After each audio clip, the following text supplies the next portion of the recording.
আসসালামু আলাইকুম। আমি চম্পা। আজ এমন একটা ইউনিক রেসিপি বানাবো, মাছের ডিম দিয়ে চিচিঙ্গা ভাজা। একবার খেলে বারবার খেতে ইচ্ছা করবে। কম মশলায় একদম ঘরোয়া স্টাইলে এই রান্না গরম ভাতের সাথে খেতে অসাধারণ লাগে। চলুন তাহলে দেরি না করে শুরু করি আমাদের আজকের মজাদার রেসিপি।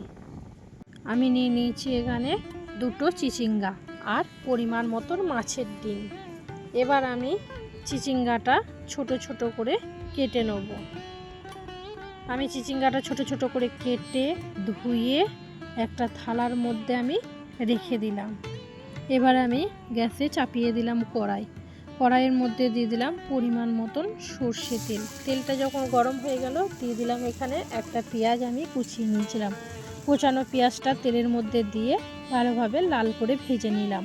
দিয়ে দিলাম এখানে লঙ্কা গুঁড়ো 1 চামচ, হলুদ গুঁড়ো, জিরে গুঁড়ো আর ধনে গুঁড়ো। সব রকম মশলা আমি পরিমাণ মতন নিয়েছি আর স্বাদ মতন নুন। ভালো করে মশলাটা আমি এবার তেলের মধ্যে দিয়ে ভালোভাবে কষিয়ে নেব।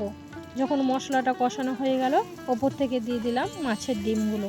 মাছের ডিমটা দিয়ে আবারও ভালোভাবে 2-4 বার নাড়াচাড়া করে মাছের ডিমটা আমি কষিয়ে নিলাম আর দিয়ে দিলাম অল্প একটু পানিটা দিয়ে আবারও 2-4 বার নাড়াচাড়া করে নিলাম। দিয়ে দিলাম কাঁচা লঙ্কা ছিঁড়ে, কাঁচা লঙ্কাটা দিয়ে আবারও নাড়াচাড়া করে নিলাম। যতক্ষণ না মাছের ডিমটা ভাজা হলো, তেল ছেড়ে দিল, ততক্ষণ অবধি আমি নাড়াচাড়া করে নিলাম।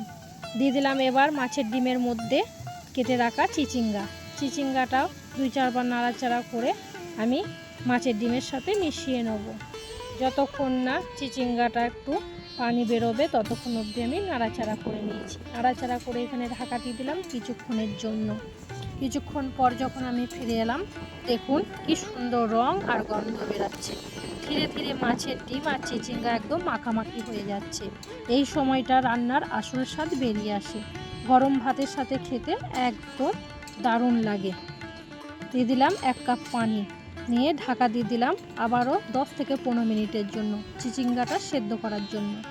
10 থেকে 15 মিনিট পর যখন আমি ফিরে এলাম, দেখতেই পাচ্ছেন একদম দারুণ মাছের ডিম দিয়ে চিচিঙ্গা ভাজা তৈরি হয়ে গেছে। দিয়ে দিলাম ওপর থেকে স্বাদ মতন চিনি। কম মশলায় এমন ঘরোয়া স্বাদ সত্যিই অসাধারণ লাগে। গরম ভাতের সাথে এই রান্না একবার খেলে বারবার খেতে ইচ্ছা করবে। আপনারা অবশ্যই বাড়িতে এভাবে বানিয়ে দেখবেন আর কেমন লাগলো কমেন্টে জানাবেন। ভিডিও ভালো লাগলে একটা লাইক করে দিন, বন্ধুদের সাথে শেয়ার করুন আর চম্পা কিচেন চ্যানেলটা সাবস্ক্রাইব করে পাশে থাকুন। এমন আরও ইউনিক রেসিপি নিয়ে আবার খুব তাড়াতাড়ি হাজির হব। সবাই ভালো থাকবেন, সুস্থ থাকবেন। চম্পা কিচেনের পক্ষ থেকে সবাইকে অনেক ভালোবাসা। আল্লাহ হাফেজ।